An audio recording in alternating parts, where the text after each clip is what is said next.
देखिए, हम बात करते हैं, इस जीवन में कोई भी पूर्ण नहीं है। हम सब जो हैं वो अपूर्ण हैं।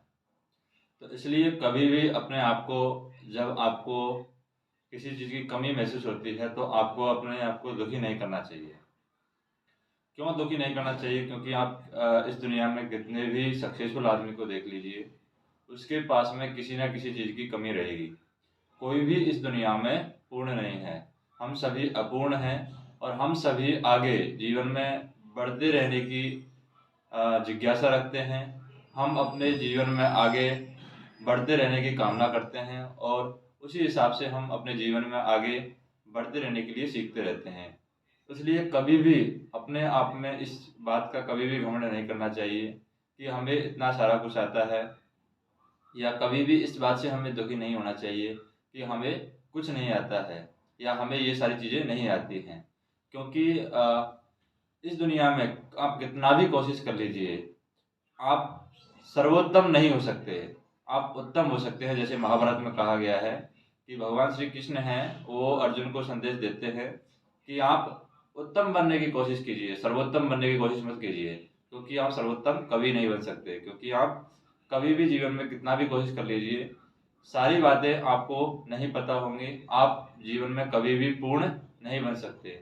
तो जब आप कितना भी कोशिश कर लीजिए पूर्ण नहीं बन सकते, तो उसके लिए हमें जीवन में कभी भी दुखी नहीं होना चाहिए। और उसके लिए अपने जीवन में ऐसे कभी भी कदम नहीं उठाने चाहिए जो सुसाइडल होते हैं, यानी जो आपको आत्महत्या के लिए मजबूर करते हैं। ऐसी जीवन में कोई भी सिचुएशन नहीं है जो आपको आत्महत्या के लिए मजबूर कर सके। क्योंकि अगर कभी भी आपको जीवन में बहुत ज़्यादा दुख आता है, तो आप इस बात को सोचिए कि जब जीवन में बहुत ज़्यादा दुख आता है, तो जितना ज़्यादा दुख आएगा उतना ज़्यादा आपको सुख का अनुभव होगा। क्योंकि अगर जीवन में दुख नहीं होगा तो आप सुख का अनुभव नहीं कर पाएंगे। क्योंकि जीवन के दो पहलू हैं, सुख और दुख। यानी दुख आएगा आपको जीवन में, तभी आपको सुख का अनुभव होगा, तभी आपको सुख की अहमियत मालूम होगी। क्योंकि अगर कोई इंसान का पेट भरा हुआ है, एकदम अच्छे से उसने खाना खाया हुआ है और उसको अच्छा खाना दिया जाए, तो उसको उसकी अहमियत मालूम नहीं होगी। लेकिन अगर कोई इंसान बहुत दिनों से भूखा है और उसको खाना दिया जाए, तो उसको खाने की अहमियत मालूम होती है। इसी तरीके से जो अपने जीवन में दुख को सहन किया हुआ है, उसे ही सुख का ज़्यादा अनुभव होता है। क्योंकि जो हमेशा जीवन में सुखों को सहन किया है, हमेशा सुखी में जीवन जिया है, उसे कभी भी ना दुखों का मालूम चलता है और ना ही उसको सुखों का उतना ज़्यादा एहसास होता है। इसलिए जीवन में जब भी दुख आए, तो भगवान से कामना करें कि आपको दुखों को सहन करने की शक्ति दे।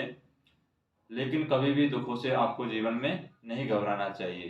क्योंकि कोई भी दुख इतना बड़ा नहीं है जो हमेशा आपके जीवन में रहेगा। समय के साथ चीज़ें बदलती हैं। ये आप अपने आसपास के उदाहरणों में देख सकते हैं। अपने आसपास के परिवर्तन आप देख सकते हैं। पिछले 5 सालों में आपके आसपास कितना परिवर्तन हुआ है, पिछले 10 सालों में आपके आसपास कितना परिवर्तन हुआ है। कितने लोग थे जो अनसक्सेसफुल थे, वो सक्सेसफुल हुए हैं। कितने आपके दोस्त थे जो बहुत गरीब स्थिति में थे और आज बहुत अच्छी स्थिति में पहुंच गए हैं। कितने आपके साथ वाले ऐसे होंगे जो बहुत ही अच्छी स्थिति में थे, वो बहुत ही अब बुरी स्थिति में पहुंच गए हैं। ऐसे जीवन में बहुत सारी चीज़ें आती हैं जिनके बारे में आपको सोचना चाहिए। जैसे कई बार क्या होता है कि बहुत सारे लोग हैं अपने दुखों से घबरा करके आत्महत्या कर लेते हैं। वो कभी भी जीवन में ऐसा कदम नहीं उठाना चाहिए।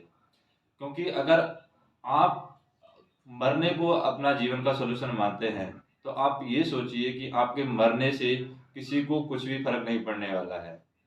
आपके समाज दुखी होगा, आपका परिवार दुखी होगा और कुछ दिन के लिए आपके रिश्तेदार हैं, आपके साथ वाले हैं, वो दुखी होंगे।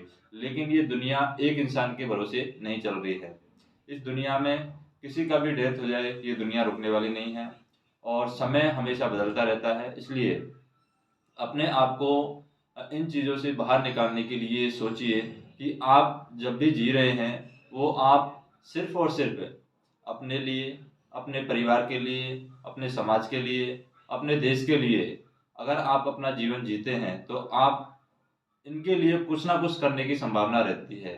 लेकिन अगर आप मर जाते हैं, या आप आत्महत्या जैसा कदम उठा लेते हैं, तो आप इन लोगों के जीवन में जो योगदान देने वाले थे, वो आप नहीं दे पाएँगे और आपको जो जीवन का संघर्ष है, वो आपको मालूम नहीं होगा। तो इसलिए जीवन का आनंद लेना चाहिए, जितना हो सके उतना दुखों को भी सहन करना चाहिए और सुखों को भी महसूस करना चाहिए। कभी भी सुख और दुख के बीच में हमेशा बैलेंस बना करके चलना चाहिए। इनसे कभी भी जीवन में घबराना नहीं चाहिए। चाहे आप जीवन में कितने भी अनसक्सेसफुल हो जाएँ, चाहे आप जीवन में कितने भी सक्सेसफुल हो जाएँ, आपको सुख और दुख के बीच में बैलेंस बना कर के चलना है। आपको सामाजिक जो वैल्यू होती हैं, जो सामाजिक जीवन के जो व्यवहार हैं, उनका भी आपको पालन करना है। ऐसे नहीं है कि आप कभी भी रोबोट बन जाएँ, आपको जो भी इंस्ट्रक्शन दिया जाए उनको हमेशा आँख बंद करके फॉलो करें। आप तथ्यों को देखें, किसी भी चीज़ के बारे में तथ्यों को देखें कि क्या ये बात सही है या गलत है, और सही है तो कितना सही है, गलत है तो कितना सही है। क्योंकि कोई भी चीज़ है, कोई भी कथन है इस दुनिया में पूर्ण रूप से सत्य नहीं है, और कोई भी कथन है या कोई भी कर्म है इस दुनिया में पूर्ण रूप से गलत नहीं है। तो इसलिए उसके बीच में बैलेंस समझने की कोशिश करें कि इसमें क्या चीज़ें हैं वो सही हैं और क्या चीज़ें हैं वो गलत हैं। तो कभी भी जब भी आप अपने जीवन में डिमोटिवेट हों, तो इन बातों का हमेशा ध्यान रखें।